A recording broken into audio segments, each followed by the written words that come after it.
You know that old term, economies of scale? Well, in our world, that translates to, are you gonna fly all the way to Spain and just drive one car? Especially when there's two engines on offer? So it stands to reason, let's head back to Mallorca. Let's drop the S, lop off 2 cylinders, and in the process lose about 100 horsepower, but it's still the same stunning roads of the Balearic Islands.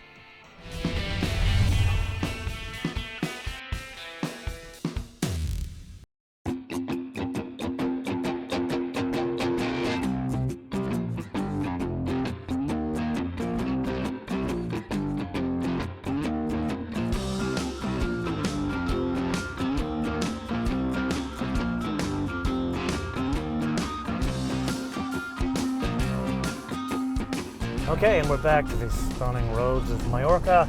This time, 2 less cylinders, and we're down about 100 horsepower. Let's slow down to understand the difference. Torque is pretty good. Remember the tech review? 273 pounds comes in at 1600 RPM. We are at a standstill. Got nobody around. And let's put our foot into it, shall we? A little bit of a delay off that 6-cylinder, no doubt about it. It's quick. Lot of noise to get that thing going, but plenty of power. But now let's transition from one of those very small country roads to a larger country road, 2-lane. Let's simulate passing. Let's put our foot into it, doing about 80-90K. Let's get a pass here, even though there's no car. It develops power quickly. There isn't a delay in passing like there is starting from a complete standstill. But now let's try something a bit different, push ourselves through the turn a bit faster. The key to this, and I think this is all 2-liter 4-cylinder, less so with this one, is you need to get power way up high to get this thing to work, even close to what that 6-cylinder does.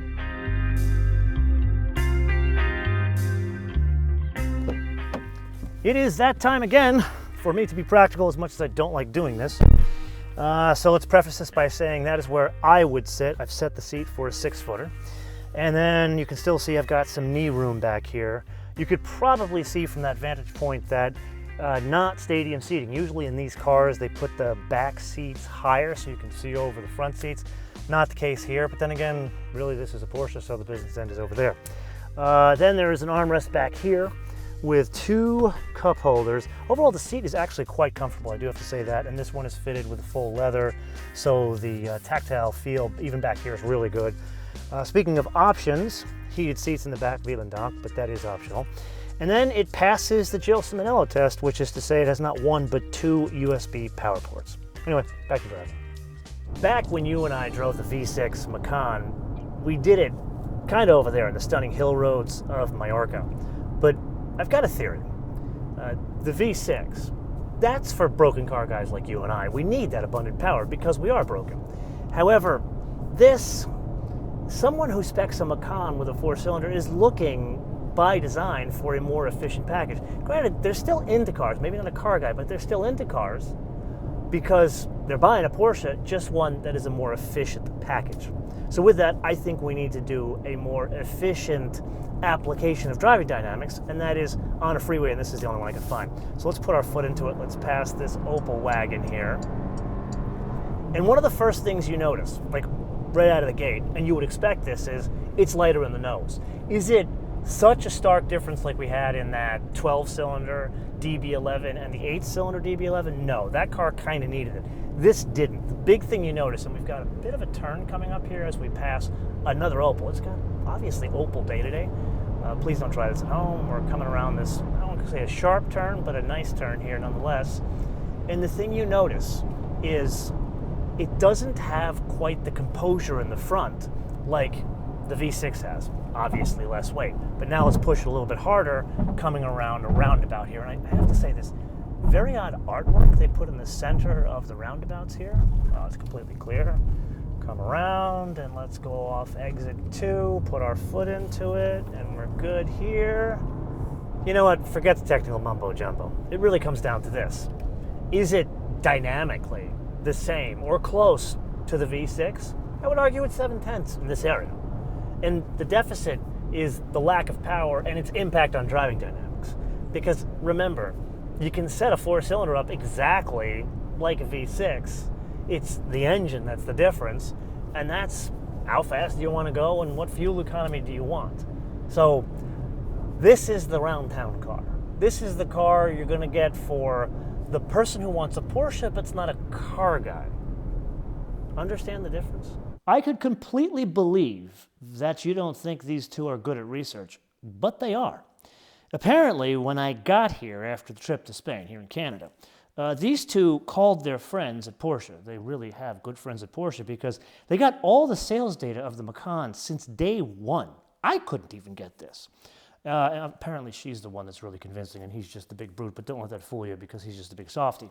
Anyway, first year of Macan sales, 44,000 units, not bad. 80,000 units the second year, 95,000 units the third year, then 97,000 units the fourth year, and then up through to November of this year, she's really, really convincing, 68,000 units. Now these guys did the math, and they said that by the end of this year, 2018, they're expecting Macan total sales since the car came out 4 years ago, 350,000 units. Understatement of the century, and this is where she's not that excited. This is obviously a very good selling vehicle for Porsche, but these numbers kind of prove a couple of points. One, I'll say right now, this is the reason why there's more than just a high-performance V6 and an even higher performance V6 turbo that's coming. That's why we're driving a four-cylinder today.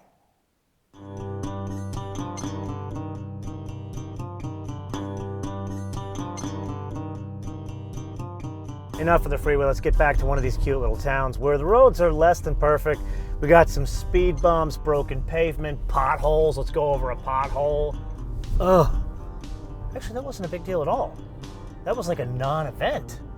You try that like an S90 Volvo. You try that in an S90 Volvo, my head would have hit the ceiling. God, beautiful up here. Look at this. So now we are in like getting into downtown Palma here, and this is like old world with the walls, the hedges, and for those of you that live in Spain, actually our friend Javi, one of my longtime viewers, the guy has a 911 and an S2000. This is a proper car guy. He lives in Spain over on the mainland. You guys have it figured out here, man. I need to spend more time in Spain.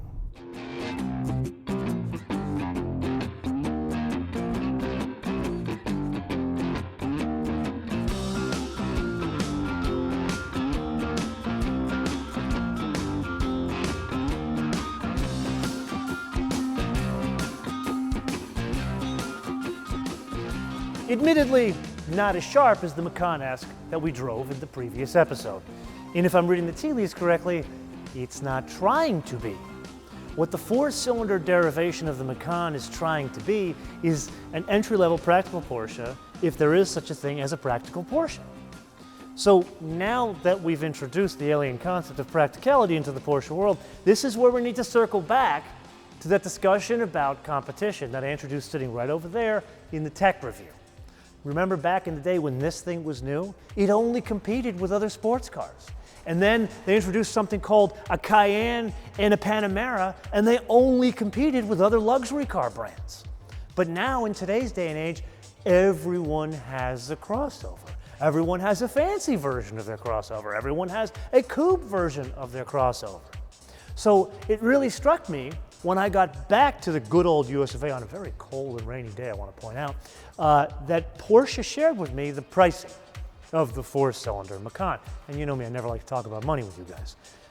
It turns out it's going to start out here in the US at $49,900. Then I really got to thinking about it. You know what one of the best-selling two-row crossovers are that's in the US today?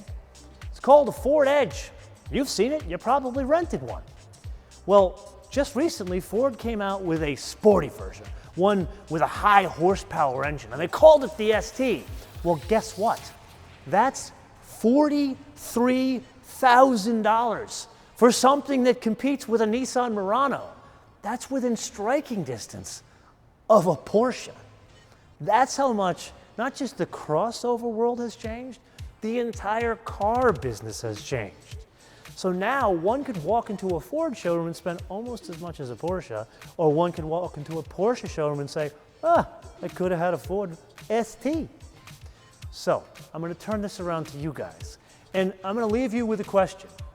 Is this a reasonable comparison because of money, or am I being overly sensitive that, in my eyes, the Ford is just too expensive, or maybe the Porsche is too cheap?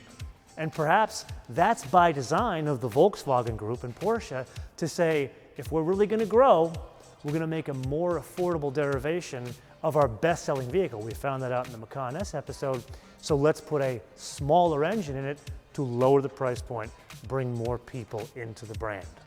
Am I thinking too conspiracy theory, or am I right on target? Let me know in the comments below, or via our social media, MotoManTV on Word, MotoManTV on Word, Facebook, Twitter, and Instagram. And with that, I am going to say, in about a week from now, a little over a week from now when I get back from Canada, gonna have another Porsche on the show, gonna have more than 2 pedals, and it certainly ain't no crossover. Until I see you next time, bis später.